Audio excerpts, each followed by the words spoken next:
আল্লাহ সুবহানাহু ওয়া তাআলা। এরপরে আপনি বলেন ওয়া ইলাইকা নাসআ, আল্লাহ তোমাকে পাওয়ার জন্যই ছুটাছুটি করছি। এবার আপনার প্র্যাকটিক্যাল কি তা প্রমাণ করে? আল্লাহকে পাওয়ার জন্য যেই ছুটাছুটি করা দরকার, কি বলেন, আল্লাহর যে ইবাদত করা দরকার, আপনার প্র্যাকটিক্যাল লাইফে কি তা প্রমাণ করে? বরং আমরা তো দেখতে পাই আপনার ছুটাছুটি দলের জন্য, আপনার ছুটাছুটি পদের জন্য, আপনার ছুটাছুটি ক্ষমতার জন্য, আপনার ছুটাছুটি প্রভাব বিস্তারের জন্য। কিন্তু আপনি প্রতিনিয়ত দোয়ায়ে কুনুতে বলছেন ওয়া ইলাইকা নাসআ, আল্লাহ আমি তোমাকে পাওয়ার জন্যই ছুটাছুটি করছি। সুবহানাল্লাহ। কিন্তু আপনি আমি করছি কি ভাই? অনেক সময় ফজর চলে যায়, খেয়াল থাকে না, জোহর চলে যায়, খেয়াল থাকে না, আসর চলে যায়, খেয়াল থাকে না। তো আপনার ছুটাছুটি কি রবের জন্য হলো? হয়নি। কিন্তু আপনি প্রতিদিন দোয়ায়ে কুনুতের মধ্যে বলছেন, আর আপনি চলাফেরায় তার উল্টোটা করছেন। এর নামই তো মুনাফিক।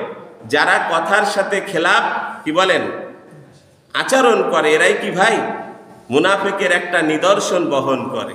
এই জন্য রবের সাথে গাদ্দারি, কি বলেন, রবের সাথে গাদ্দারি, এটা যে কত বড় মহাপাপ, কত বড় পাপ, এটা আপনি যদি একটু চোখ বন্ধ করে মুরাকাবায় বসে একবার যদি চিন্তা করেন, আর আল্লাহ যদি আপনার অন্তরের চক্ষুটা একবার খুলে দেয়, দেখবেন আল্লাহর কোনো নাফরমানি আমার দ্বারা আপনার দ্বারা সম্ভব। আপনি দোয়ায়ে কুনুতে প্রতিনিয়ত বললেন ওয়া ইলাইকা নাসআ, আল্লাহ আপনার জন্যই আমার ছুটাছুটি। তাহলে ফজর পর থেকে আপনার দৌড়াদৌড়িটা হবে কার জন্য? কার জন্য? আপনি রিজিকের জন্য গিয়েছেন। কাসবুল হালালি বাদাল ফরিদাতি ফরদুন, হালাল উপার্জন করা ফরজ সালাতের পরে সালাতের মতোই ফরজ। কার মতো ফরজ? আপনি কি মনে করছেন খালি নফল পড়া ইবাদত? কি বলেন, শুধু কি এই সালাতটা ইবাদত? না, আপনার প্রত্যেকটা কার্যকলাপই ইবাদত। মুসলিমের প্রত্যেকটা কার্যকলাপ কি ভাই? ইবাদত। যদি আল্লাহর হুকুম আর নবীর তরিকায় হয়, আপনি সালাতুল ফজর আদায় করে হালাল রিজিকের জন্য যা নিয়ত করে বের হলেন, আল্লাহ হালাল উপার্জন করব, এখান থেকে যা উপার্জন হবে আমার ছেলে মেয়ে পিতা মাতার মুখে তুলে দিব, প্রতি লুকমাই সাদকার সওয়াব। সুবহানাল্লাহ। হালাল রিজিক আপনার ছেলে মেয়ের মুখে তুলে দিচ্ছেন, আপনার ওয়াইফের মুখে তুলে দিচ্ছেন, আপনার পিতামাতার মুখে তুলে দিচ্ছেন, এটা কিসের সওয়াব পাচ্ছেন? প্রতি লুকমাই সাদকার সওয়াব পাচ্ছেন। সুবহানাল্লাহ। তো মুসলিমের প্রত্যেকটা কার্যকলাপ কি ভাই? বলেন কি ভাই? ইবাদত। তাহলে আমার ছুটাছুটিটা হবে কার জন্য? আল্লাহর জন্য। আর এটাই আপনি প্রতিনিয়ত বলছেন ওয়া ইলাইকা নাসআ, আল্লাহ আপনার জন্যই আমার ছুটাছুটি, ওয়া নাহফিদু, আর আপনাকে পাওয়ার জন্যই আমার সব চেষ্টা চলমান। কিন্তু আপনার কার্যকলাপ কি তা প্রমাণ করে? যদি আপনার কার্যকলাপটা প্রমাণ করে, আলহামদুলিল্লাহ, কথার সাথে কাজের মিল আছে। যদি প্রমাণ না করে, তাহলে ভাই কথার সাথে কাজের কি করতে হবে? মিল করতে হবে। না হলে তো আপনি প্রতিনিয়ত মিথ্যা কথা বলার জন্য, মুনাফিকি নিদর্শন বহন করার জন্য আল্লাহর দরবারে আসামির কাঠগড়াই দাঁড়াতে হবে। সেদিন হাকিম কে হবে? কে হবে?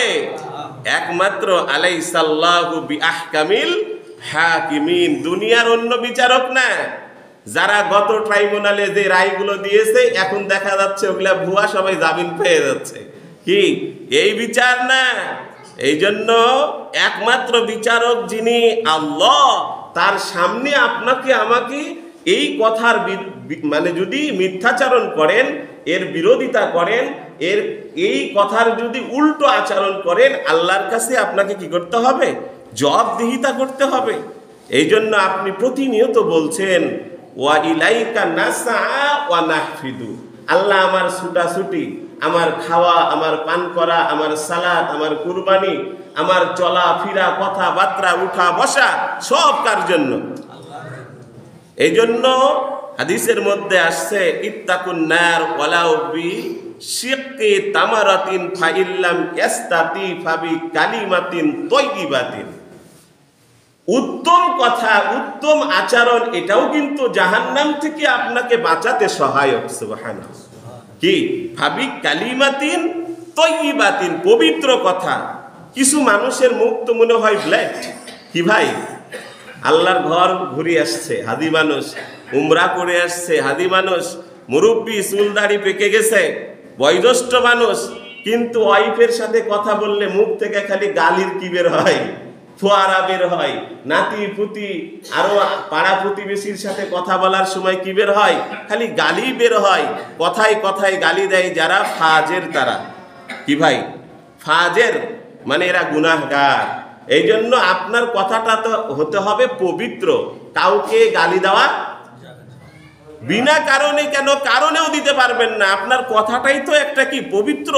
ভাবি কালিমাতিন তয়্যিবাতিন, আল্লাহর জমিনে আল্লাহর অনেক বান্দা বান্দি আছে যারা কথা বলতে, খেয়াল করেন, কথা বলতে পারে না।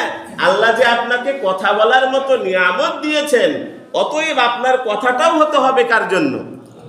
দিনের স্বার্থে, আল্লাহর জন্য এবং দিন প্রতিষ্ঠার লক্ষ্যে। দুনিয়ার কোনো মানুষের হুকুম প্রতিষ্ঠা করার জন্য না।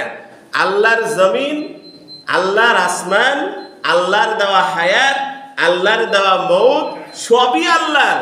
অতএব দুনিয়াতে হুকুম চলবে কার? না অন্য কারো? দুনিয়ার মানুষের। যারা দুনিয়ার কয়েকজন মানুষ মিলে বসে একটা সংবিধান তৈরি করেছে, আর ওই ব্রিটিশ কিছু দিয়ে গেছে, সেটা দিয়ে আপনি চালাবেন। অথচ ব্রিটিশ আপনার হায়াতের মালিক না, দুনিয়ার কেউ আপনার মৌতের মালিক না। সব কিছুর মালিক যিনি, তিনি কে? আল্লাহ। তো হুকুমও চলবে কার? আর এই জন্যই হতে হবে আপনার ছুটাছুটি, আপনার দৌড়াদৌড়ি। কার জন্য? রবের জন্য।